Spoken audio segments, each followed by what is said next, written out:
Hey, everybody, welcome to another edition of Another Fine Mess. I'm Roger Gray, along with Mike Vance. How are you, Mike sir? Vance. Yep. How are you? I'm good. I'm good. How are you? Dandy. You've I am. Go ahead. I was just going to say I'm wearing my school colors today. So Indeed. there you go. Mike informed me over the weekend that he was apparently, I don't think it's an illegal substance, but he was smoking ribs, Yes. to the best of my knowledge, and chicken, which Yes. that sounds like quite a drug party. We had Anyway, a big fourth over here, and they're hard a to. fifth, and I'm probably a fourth and a fifth, which we had mojitos out of that fifth, Ah, because nothing says American independence like a good Cuban mojito. well, I got to go for that. Speaking of foreign affairs, Let's start with Iran. The war is back on. The memorandum of understanding is no more, and we're back to shooting. Latest headline I saw, by the way, in the Drudge Report, for what that's worth, is that the Pentagon's running out of money.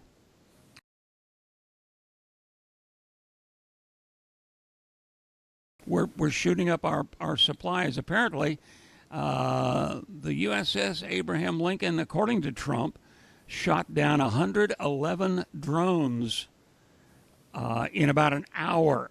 That means 111 Patriot missiles, which are, last time I checked, about $3 million each. Yeah. Well, and he has said, and apparently dead or alive, Mitch McConnell is in the center of the appropriations mess right now. But which I just got to say, somebody, and I have no idea who it was, or I would credit them, made the comment that they suspected that rigor tortoise had already set in with Mitch. So it's a Thank turtle you. turtle joke. Thank you for that. So yeah. Anyway, You'll show they're yourself out, asking. right? Yeah. Yeah, they're asking for another 350 million. They have appropriated in the upcoming budget 1 point something trillion for defense, and you're right. We're spending both monetarily and practically all of our assets to continually attack in a war that could have ended at any point. But I just want to add, we talk about how Trump acts like a fifth grader, and that is so unfair to fifth graders. It's really much more like a toddler where you're wiggling your keys in front of them, because every small thing is a distraction, and he's attacking, well, apparently, the Islamic Republic of Japan today, if you listen to his NATO He actually comments. said that at the NATO meeting. Yeah. Yeah. He mistook Volodymyr Zelensky for Vladimir Putin, and then tried to cover that up about as clumsily as one can imagine. So make of that what you will. I'm not a shrink, and I'm not going to speculate, but uh, it's embarrassing. It's Yeah. just flat embarrassing. Well, he Like was not a like smart man going in.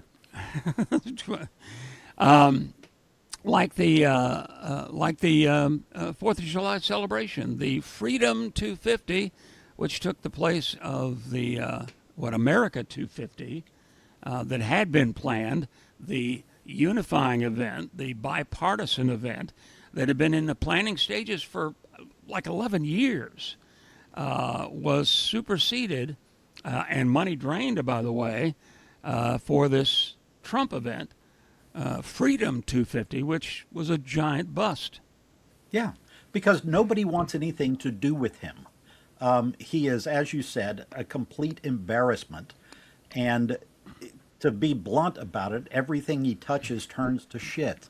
So he, like you said, we had a nice bipartisan celebration planned, and that wasn't good enough because it wasn't going to celebrate him.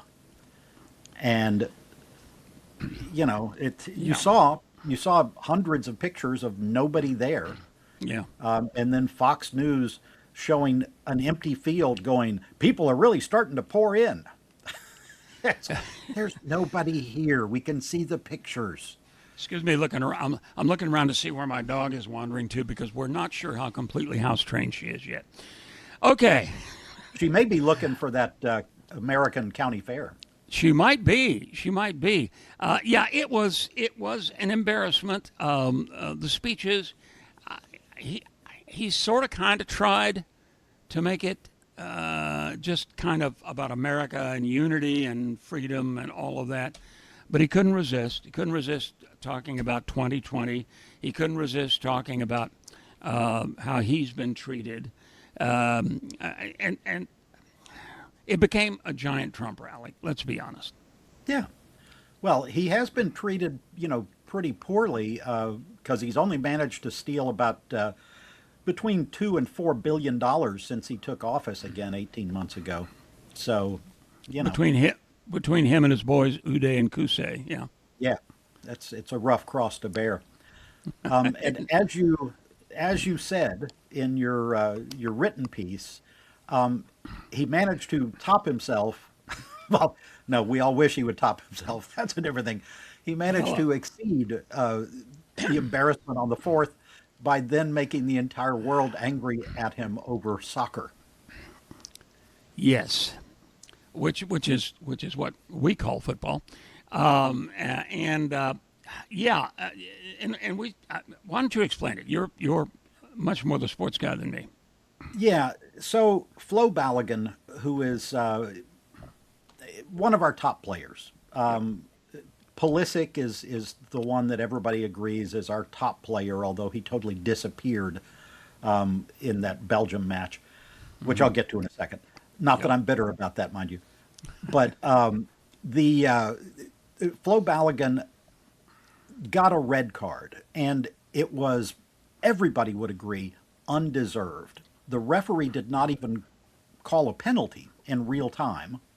And then soccer, the World Cup, they have this VAR, the video assisted review. And that official said, we need to stop play and look at this. And then in slow motion, they went back and they said, oh, well, yeah, he stepped on this other guy's ankle. Well, it was inadvertent. In real time, the ref made no call at all. The ref turned around based on what the video guy said and gave a red card, which brings a suspension for the following game. So Hirochito calls up his good buddy, the guy who gave him the fake Peace Prize, and said, you need to do something about this.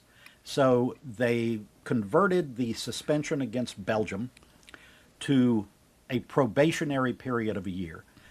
Now, a lot of people around the world lost their minds, and I just, excuse me, and we can cut that cough out. A lot of people around the world lost their minds, and I've got to say a couple of things here, and I am in no way defending this action, but FIFA is one of the most corrupt outfits on earth. Egypt and Argentina, the Egyptians are calling that whole game corrupt and said that it was slanted toward Argentina. So, I mean, that's nothing new. FIFA has done all kinds of things, taken all kinds of bribes. People are ignoring the fact that there were 6 players in the World Cup who had red cards that should have kept them out of an opening game, and those got released. So this is not a unique thing entirely. But these people, Americans that said, well, I'm just going to root for Belgium now. Well, up yours would be my answer. Okay. The guy in the White House Succinctly has put, nothing, by the way. Yeah. yes, nothing to do. He has nothing to do with the American team. I'm so sick of liberals turning around and surrendering things like the flag and surrendering our football team, our soccer team, because of something that guy does. And it's the same kind of thought process that allowed Jill Stein to knock Hillary Clinton out of the White House. It's well, if things aren't perfect, then I quit. Or I'm going against, I'm going for the other team. I'm going for the other country. And this is no longer my country. Well, again, up yours. You're wrong. that one really pissed me off. Well, that and granted, and we have seemingly, and this is a both. I'm going to do a both sides deal. Both sides do this. We have found it difficult anymore to accept half a loaf. We have found it almost impossible to compromise on anything. It's my way or the highway. I'd rather go down with flags flying than actually compromise on an issue. Jill Stein is a good example. And here we have a good example. Yes, Trump should not have interfered. Of course not. The head of state has nothing to do with the rules of any given sport. However, mishandled FIFA, and has taken care of things. But by the same token, it's still our team. You and I are Houston guys, and we went through that whole Houston cheaters, and it's a tough thing to bear. I don't envy those guys now with everybody seemingly in the world on their backs for an infraction that, as you say, was questionable at best. And then they got their butts handed to them by Belgium. So it's all died away. But had they not, Belgium was going to seek to have them basically expelled from the tournament. Well, Belgium had already lost an appeal, and they had made an instant appeal after the suspension was overturned. Another thing that gets lost here: Belgium was the number 8 team in the country, or in the world. I'm sorry, coming into the World Cup, number 8 team in the world. So Belgium is not some bunch of slackers. Their goalkeeper is the top-rated goalkeeper on the planet. So Belgium was heavily favored in this game to begin with. Having said that, the U.S. stunk it up. They were horrible. And we don't want to spend the entire game talking about soccer, but I also got a little fed up with the Euros. One of them said, well, this is our sport, not theirs. Yeah, the defending world champ Argentinians might disagree with that. So anyway, let's move on to something else. I'm not the world's biggest soccer fan. It's like the sports equivalent of Riverdance for me. I mean, it's just, yeah. But anyway, let's talk about something. You had told me something before we began that I found fascinating. Number one, if I hear any more of the RFK Jr. vaccine skepticism BS, I'm going to lose it. We've already seen the results of that in the United States military when Hegseth decided that we don't need those mandatory flu shots anymore, and then like a whole base came down with flu. It's absurd. You and I'm older than you are. I was in that first generation that got the polio shot. I cannot tell you how grateful parents were. Nobody said, well, hey, did Dr. Salk really do enough research on this thing? No, we lined up and we got the shot because it's a bloody, awful disease. Yeah, I have friends and family that had polio. And so I've seen it, up close and personal. There are, you mentioned the soldiers. There was an article today. In fact, both of the things I want to talk about are from today, the last 24 hours, that parents have been refusing vitamin K shots for infants, and which is not even a vaccine, it's a vitamin. They have been refusing that, and doctors are reporting a greatly increased number of brain bleeds and abdominal bleeds in infants because these people are listening to morons. The case that came out in the last 24 hours, there is a woman named Andrea Shaw, 23 years old, in Idaho, who had claimed that her twins, fraternal, not identical twins, and that may matter in the story, both died 8 days after getting vaccinated. They're toddlers. And so there's this nonprofit organization, and I will not dignify them with mentioning their name, but they are allied with RFK. And they put a class action suit against the American Academy of Pediatricians, claiming that they had been lied to, the world has been lied to about these vaccines. And the lead plaintiff was this Shaw woman. Well, within the last 24 hours, this Shaw woman has finally been charged with 2 counts of murder, because it turns out that those toddlers were asphyxiated. Every doctor is going, vaccines do not cause that. That is not a possible reaction.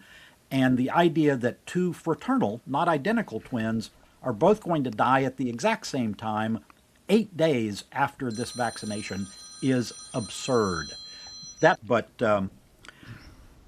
So this woman was named the lead plaintiff in a lawsuit by this nonprofit that I am not going to dignify by mentioning their name, but they are allied with RFK Jr. And they sued the American Academy of Pediatricians, claiming they had been lied to, the world had been lied to about vaccines. Well, it turns out that 14 months after the death of these 2 twin toddlers, the woman is charged with murder because the kids were asphyxiated. Doctors are saying that has nothing to do with vaccines, and it is absurd to think that these 2 fraternal twins are going to die at the exact same moment 8 days after they were vaccinated. Come to find out, the nonprofit is doubling down. They refuse to back off on, they're still defending this woman, saying that it's now a setup. Come to find out, there are dozens of other cases that they are claiming are vaccine related where the parents have either been charged or are under suspicion of murdering or being involved in their kid's death. Look, this is symptomatic of this entire. The internet is a wonderful thing in so many ways. No point in even beginning to talk about the advantages, but the disadvantage is that it's usually attributed to Churchill. I know it, but it came before him that a lie can spread around the world before the truth puts its shoes on. And the lies in this case are on the internet. I heard a new one the other day. The sun is now used to be yellow and now it's white. What's going on? No, it's always been white. It's always been white. It looks yellowish when it's closer to the horizon and then it looks red. There's nothing going on with the sun. The Arctic Circle, I read this just this morning, the Arctic Circle hit 100 degrees above the Arctic Circle. It has never, in recorded weather history, reached that temperature. That's like, the Gobi Desert, for crying out loud. So, and yet the denials will continue about the climate. So yeah, it's an anti-scientific period, and the problem with the vaccine stuff is that is killing people. Yeah, it is, and well, so's climate change. But the other thing to put into this equation is how irresponsible is the media in giving equal time to these vaccine skeptics and climate science deniers. I always go back to a protest at the George W. Bush ranch in Crawford, Texas. And I don't even remember what they were protesting, probably something to do with the invasion of Iraq. But there were a few hundred protesters that were lining this little farm-to-market road that led to his ranch. And there's a story where they interview some of these protesters, and then they interview protesters that are supporting the president on this issue, that are also out there. And at first glance, you're thinking, okay, well, it's an equal thing. Come to find out, no. The ones supporting the president were literally 3 people sharing a tent out there. So you have a few hundred protesters, and they give equal time to the 3 people in the tent. And it's that kind of thought process that really bugs me. Do these vaccine skeptics deserve to get legitimate news coverage? I mean, as you said, the internet's going to spread this crap regardless. Oh yeah, But yeah. No, is the media? I will make the argument that when you talk about a foreign intervention, a foreign war, whatever, uh, there is legitimate debate over the war in Afghanistan, the war in Iraq, hell, the war in Vietnam, for that matter. There's legitimate debate whether the numbers at each given demonstration equal out. But there's no debate about vaccines. They work. They just work. There's no debate about the temperature of the planet. We are seeing an increase. We are seeing more drought. We are seeing the effects on farmers. There are things for which there are not two sides, and you're right.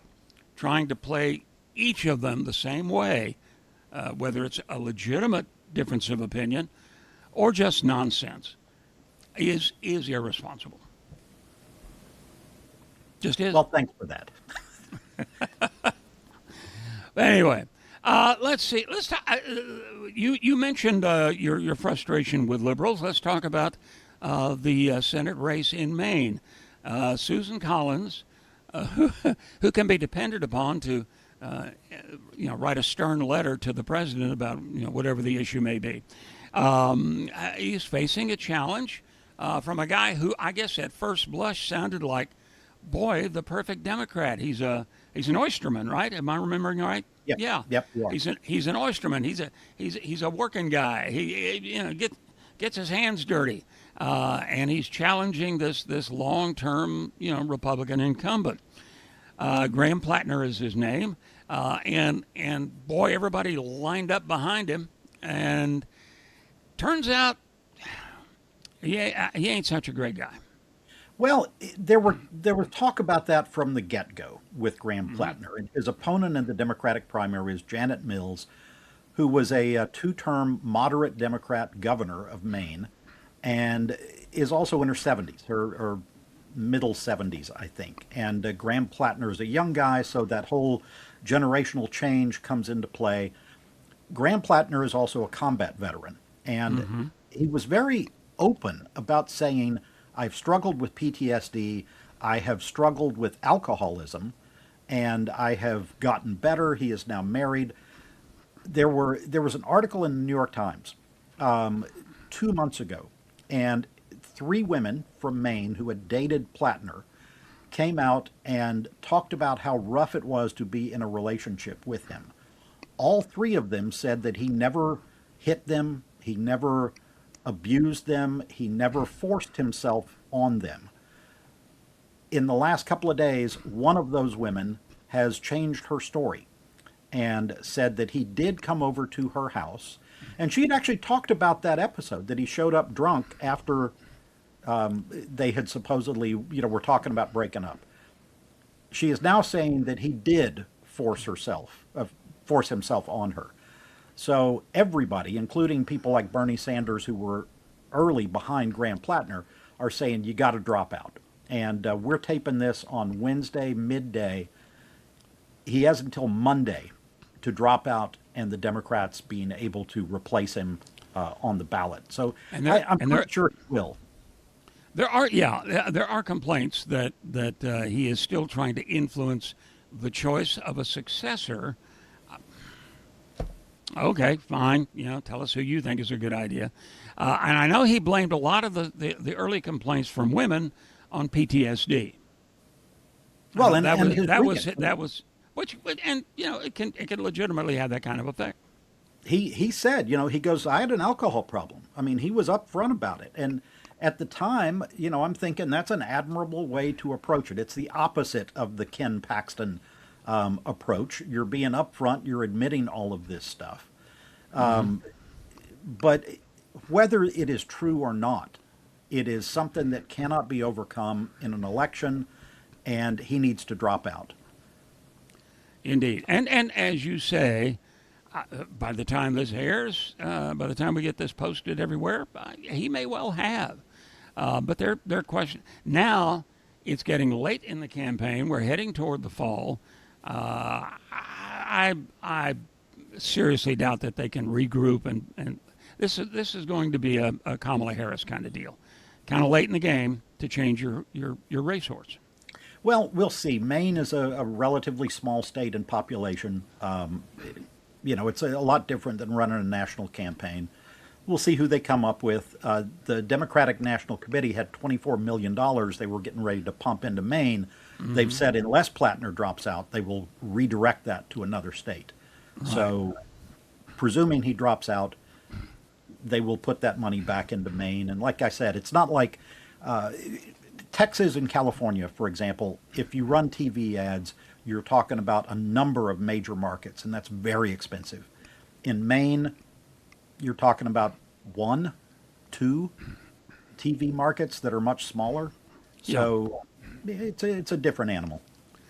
I was covering years ago. I covered the Texas Texas Senate race, the Republican primary between Ron Paul and Phil Gramm, and Paul said something to me interesting on the campaign plane. He'd gone to El Paso. And I mean, from Houston to El Paso, my God, you're closer to San Diego when you're in El Paso Correct. than you are to Houston. And he said, I really envy Joe Biden. And I said, why? He said, because he gets to campaign in Delaware. It's your plane rental, your campaign stops, your TV buys. It's so much easier in a state that size. So maybe you're right. Maybe they can get it done in Maine. Yeah, we'll see. The TV buys, you're exactly right. That's the part. Texas is actually the worst because of its size and the spread of all the major markets. Hey, Yeah, you think of the major. I want to talk about all of those doggy or Doge or whatever you want to call that acronym that allowed Elon to come in and make sure that all of his government investigations ended, because that's really what it was all about. The guy that has Yeah. gotten $1 trillion plus from the government. I've been looking at some different things that have been cut and what the effect on the ground is. National parks, which are the biggest asset that this country has. I will say right now, we invented national parks, and it is the greatest treasure that we hold in the United States. They Was have that been cut. wasn't that the name of the Ken Burns documentary, America's Great Idea, or something like that? Yeah, our greatest idea. I don't remember. I saw a couple of those episodes, and they were Yeah. like everything he does, very well done. 24% has been the cut so far, and there are more cuts planned. And with people coming there at a increasing high, just like has been happening for years, the entry fees are going uncollected because they don't have people working there, and that helps support the parks. The lines to get in, and the biggest parks, Grand Canyon, Smoky Mountain, Arches, Yosemite, Yellowstone, limit the number of people that come in during the day. You have to make, you either get there really early in the morning or you make an appointment. Reservation, yeah. But those included and other ones, lines are stretching for hours to get in because there are no people there to work at the front, or you have one overworked person or two overworked people. So that's one thing that is being felt. A third of government lawyers have been fired. A third. And, over and over we see courts going, yeah, that's a ridiculous argument. We're throwing that out. That's what lawyers Yeah. do for a living. And this one hit personally. My flood insurance, which you pay through FEMA, we paid a month or 2 months early, and then I get a notice in the mail 6 weeks later that says we didn't get your payment and your insurance is going to be canceled. So I make calls and they're like, yep, we have no record of your payment. So it's not easy to find the online portal. And I look again, I make my way to the online portal and I pay again. I pay the fee to cancel the check that I sent in. again, 2 months ahead of time. And then I get a call from my insurance provider that nominally can oversee this kind of thing that says, well, apparently you paid twice, so they're supposed to refund you. So Good luck. it turns out, yeah, exactly. Has that And we're check arrived? yeah, no, it has not, and it's $700, by the way. Wow. So FEMA had taken 2 months to process the check I sent in. 2 months. So these are where Okay. government cuts are really coming home to roost in our everyday lives. And this, again, was all done so billionaires don't have to be investigated. Well, I mean, look at the screwworm business. Ask a farmer in South Texas, a rancher, I should say, in South Texas, about the screwworm invasion. The money that's been cut from the Department of Agriculture, and so on and so forth. And you're right. You're right. You're right about the national parks. You got people who are trained park rangers having to clean out the bathrooms. I mean, this is people are just doubling up and tripling up, and it's at one that I just read yesterday. There is, excuse me, a giant area. It's off the coast in the Pacific, and it apparently is teeming with maybe the most diverse sea life around. It's just that perfect spot. So it's been cordoned off from commercial fishing.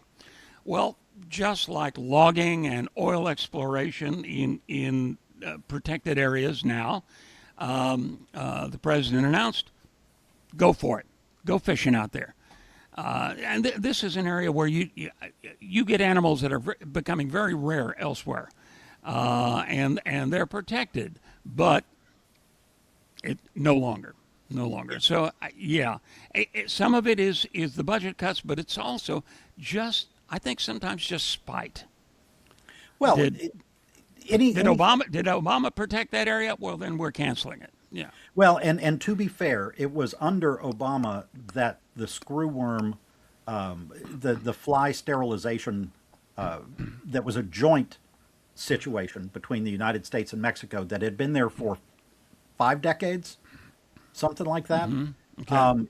And they had closed down because they had been successful in Edinburgh, Texas, right by where my family is from, my mom's family is from, down there on the Mexican border, and also in Chiapas, down by Mexico City. There are 2 plants that were sterilizing flies, and they were jointly run. The Edinburgh one got shut down first, and then in 2010, under Obama, the one in Chiapas got shut down. So the only place that's doing this anymore, the sterilization of flies that they release back in to get rid of the population, is in Panama. So in a way, it was a victim of its own success. But the people that were supposed to be monitoring this have been cut from the Ag Department. And because it is a cooperative venture with Mexico, this administration doesn't want to do it because, hey, they're Mexicans. We don't want to do that with them. So the scientists have kind of taken upon themselves to restart some of these programs. It's ridiculous. And by the way, the fly sterilization, it's incredibly delicate surgery, so it's obviously going to be costly. Yeah. Yeah, it's performed by crickets, I understand, that wear tiny little Is that masks. right? Tiny little mask. Yeah. Yeah. By the way, on a less jocular note, if it's possible to be less jocular, can we mention there's been another ice killing in our mutual old stomping grounds of Houston? A man who was picking up workers. We haven't gotten all the details. They claim he ran his vehicle into an ICE vehicle, but he was shot and killed. Yeah, Shot and killed. This was yesterday. Yeah. yeah, and let's remember, and the guy's name, by the way, was Lorenzo Arujo, and he had been in the United States for 35 years. As you pointed out, owned a house for 27 years. And it is very common in Houston and other places that there are day workers, and you know where they hang out, and you drive and pick them up. You tell them, hey, I got this job and I'll pay you, you arrive at an agreed fee. And that's what he was doing, picking up his workers. And let's keep in mind that Janet Good, they also said, tried to ram an ICE vehicle. That's not true. They also said that of the kid on South Padre Island, who I apologize for not remembering his name, tried to ram police vehicle. Not true.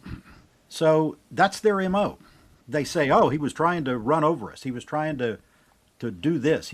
We were in harm's way. And every single time so far, that has been a bald-faced lie.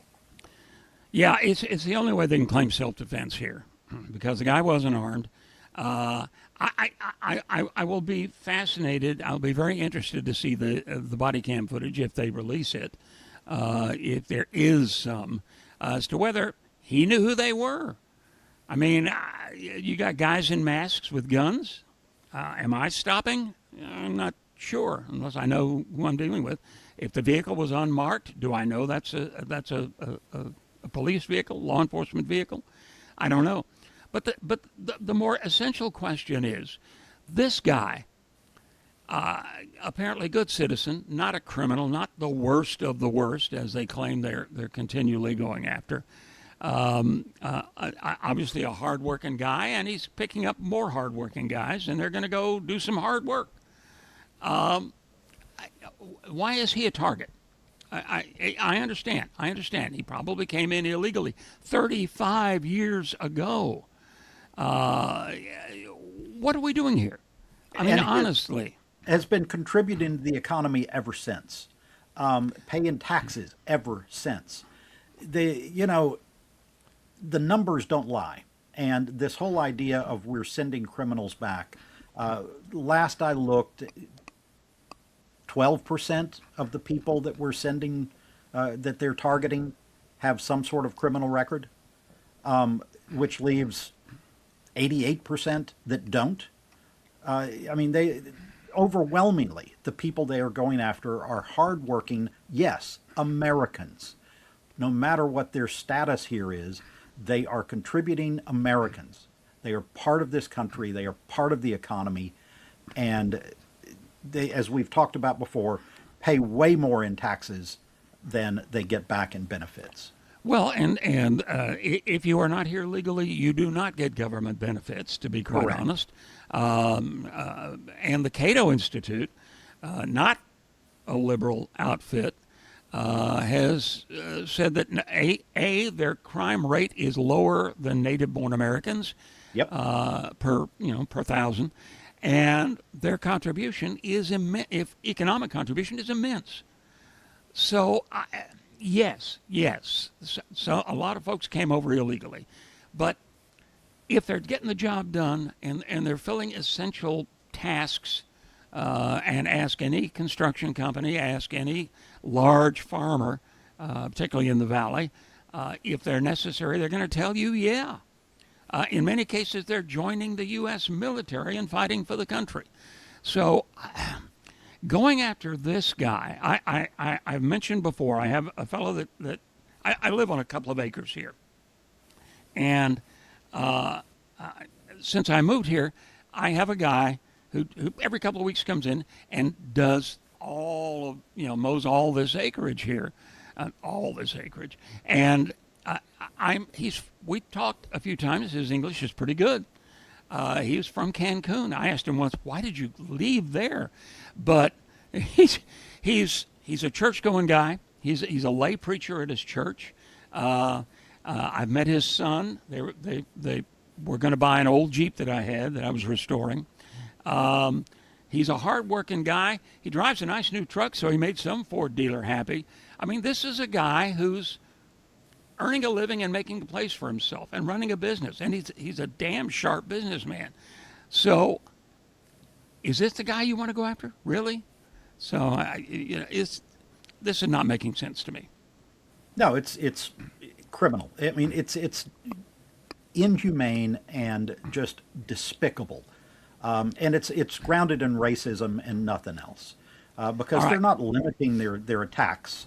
They're not limiting their attacks to people that are here illegally. There are people that are citizens, and they keep trying to erode any brown-skinned citizens' rights as well at the same time. Okay. On a lighter note, we're near the end here. Do we have a weird historical fact, We do. Mr. We Vance? do. And I want to talk about canned food, Roger. So, Okay. canned food, which changed the way we eat. I mean, it really did. It was invented in France, who I will be rooting for in the World Cup from here on out as we sit on 8 teams left. There was a French inventor in 1796 that responded the government wanted somebody to come up with a better way to preserve food. They had a cash prize, and this was to help the French Navy and the French Army. So this guy first came up with heating up a sealed glass jar and then quickly moved into a tin can. Like everything else, the English stole a good French idea and started manufacturing these by hand. So they each had to be made by hand. Tin can, lead seal around the can, and it worked great. The first things that they were canning, in addition to fruits and vegetables that you would expect, oysters and meat. Oysters, canned oysters were huge throughout the 19th century. So canned food, great thing. Started 1796 and 1809. A place in New York started doing it. There's only one problem with it. Nobody invented the can opener for another 50 years. I am not making this So you up. had to take a hunting knife and Yes, people were opening it with knives.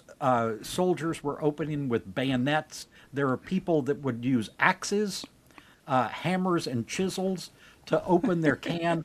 Some people would throw the can in the fire and wait for the lead seal to melt, and then they would just pop the top off and do it that way. The can opener is an American invention, finally. And there was one that was still kind of a stabbing device, but in 1858, so we're talking about 60 years after they invented the can, an American finally came up with that rotary blade thing yeah. that you turn to open the can properly like a civilized human being. So, So there, we didn't even have that thing that you go around, the can They- with. Didn't even that have that happened- one. That one was a little bit earlier, but I put the rotary one where you turn the little dial and the blade goes around. That's really upscale can opening right there. So necessity, sometimes it takes a while, but ultimately it gives birth to an invention. Yeah. All right, 60 years. Michael, thank you, sir. I appreciate that. And we are out of time. You can do all the stuff you're supposed to do, hit like and all that sort of thing. And you can find us anywhere, right? Yeah, absolutely anywhere. I think you can probably go to the podcast aisle at your CVS or Walgreens, and we're back there. But we're definitely on Spotify and Apple and iHeart and YouTube and We all have that our stuff. our Yeah. YouTube channel, which is another fine mess. And subscribe wherever you go. Make sure you subscribe and spread the word. Because what Doesn't- better way? What doesn't better cost way to any- get your news? Yeah. It indeed doesn't cost anything unless you're feeling particularly generous. Mike Vance, thank you, sir. As always, Roger. thank all of you for joining us for another fine mess.